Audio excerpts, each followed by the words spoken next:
Hello everyone.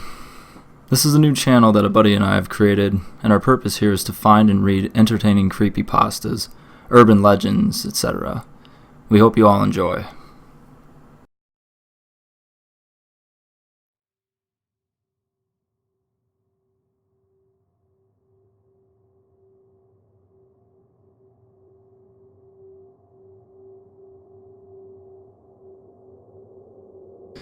This is a submission by Stares a Lot, and the title of it is After Death.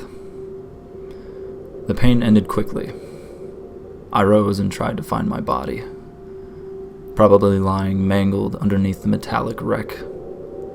Dying in a road accident is definitely the worst way to go. So, had a nice life? Asked a voice behind me. I turned around to find a woman smiling. Since she could see me, I was pretty sure she was a soul like me. She giggled. "You're taking it pretty well. I'm Cindy, by the way." I spoke evenly. "What happens now? Hell? Heaven?" She laughed louder. Before I could say something, I heard a commotion from far off. Cindy shouted, "Come on!" and she ran. She turned and yelled, "Have you been good?" "What?" "Have you done any good while you lived?" Totally confused, I spluttered. I donated blood once." As we reached the source of the noise, I was dumbstruck to find hundreds of people ripping each other apart in front of a hospital. I shouted, "What is happening here?" Cindy replied, "Someone is giving birth here. These souls are fighting to get inside the newborn shell. But the baby, listen to me. There is no baby until a soul penetrates it. If no soul makes it inside, the shell is pronounced dead by the doctors." She continued, "Your fighting strength depends on your karma. So the soul of a rapist or a pedophile, etc., stands no chance. They will never get a shell, and will painfully wither away. Children are most dangerous. Pure souls. Stay away from them during fights." "But what about heaven? And hell?" "This is hell. And more importantly, the life you left behind, that is heaven."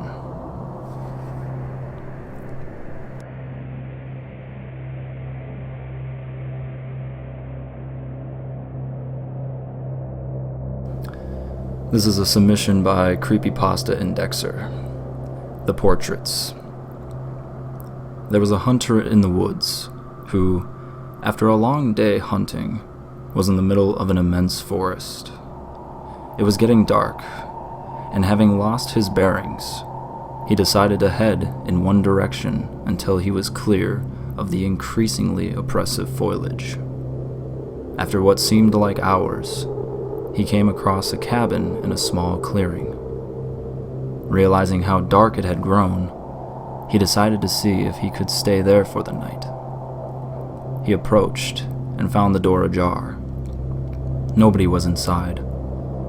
The hunter flopped down on the single bed, deciding to explain himself to the owner in the morning. As he looked around the inside of the cabin, he was surprised to see the walls adorned by several portraits, all painted in incredible detail. Without exception, they appeared to be staring down at him, their features twisted into looks of hatred and malice. Staring back, he grew increasingly uncomfortable. Making a concerted effort to ignore the many hateful faces, he turned to face the wall, and exhausted, he fell into a restless sleep. The next morning, the hunter awoke. He turned, blinking in unexpected sunlight. Looking up, he discovered that the cabin had no portraits, only windows.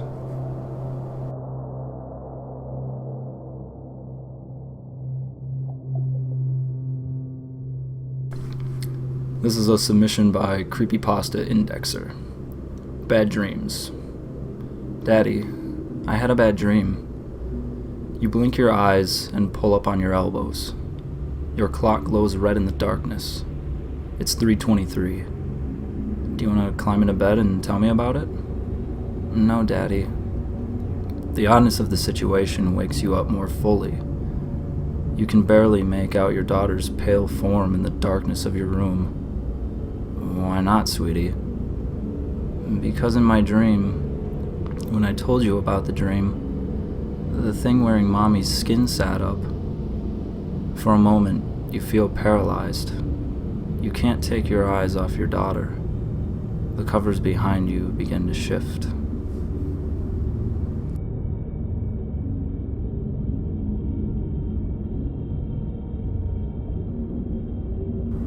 This is a true story posted on Reddit from Let's Not Meet.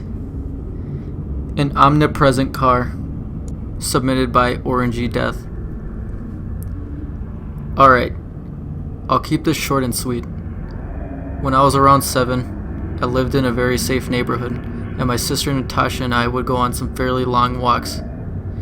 Being 7 and 9, we didn't have phones, but as I said, it was a safe neighborhood. On one of these walks, we went out further than normal. About 3 miles away, when we noticed something, there was a red Nissan behind us. It would drive past us at a normal speed. Then again, I, being a naive, thinking everything was fine, let it go. But my sister was more nervous. She read and memorized the license plate, and it was the same car every time. No matter where we went, it would pass us. I counted 34 times before we started trying to find friends. We cut across yards and climbed fences, and it would lose it for a while, but the car always showed up. Eventually, it started slowing down when passing us, before it finally stopped and someone just started to get out. If I recall correctly, it was a 30 to 40-year-old man, overweight but not fat, and he came up to my sister. She screamed her head off and yelled at me to run. I ran past him as he tried to catch me, but got away. My sister managed to somehow end up on the roof and was safe. I have no idea who it was and what he wanted. The person who owned the house my sister climbed on top of. She told me as I was writing this, she climbed a tree and jumped onto it, called our parents, and they picked us up. Looking back, it was the scariest moment of my life, second only to falling off a cliff, which I didn't know had water under it.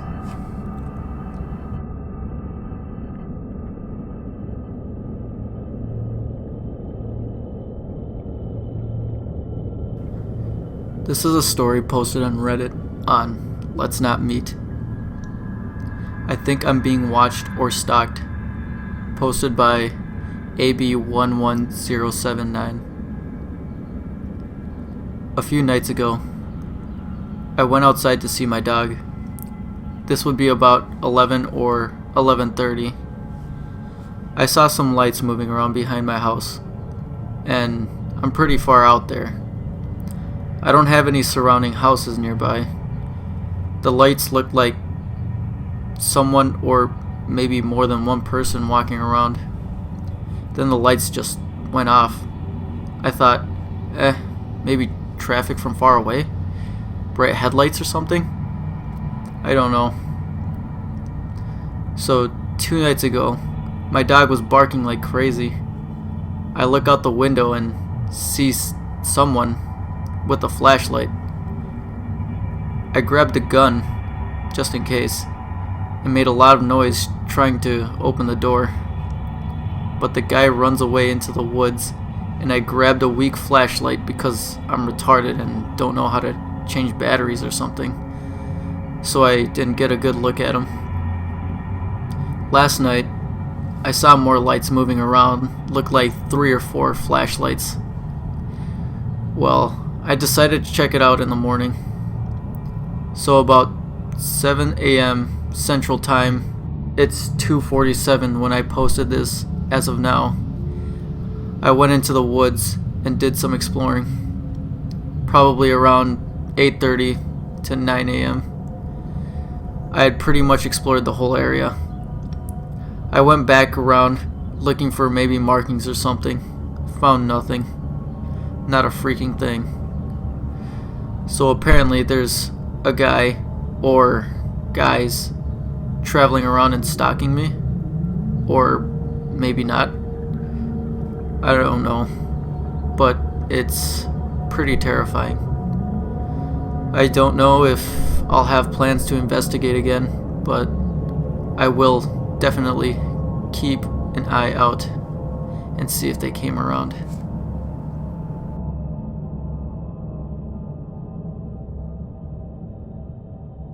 Thank you for listening, everyone. If you like what you heard, be sure to hit that like button and subscribe for more content in the future. Thanks again.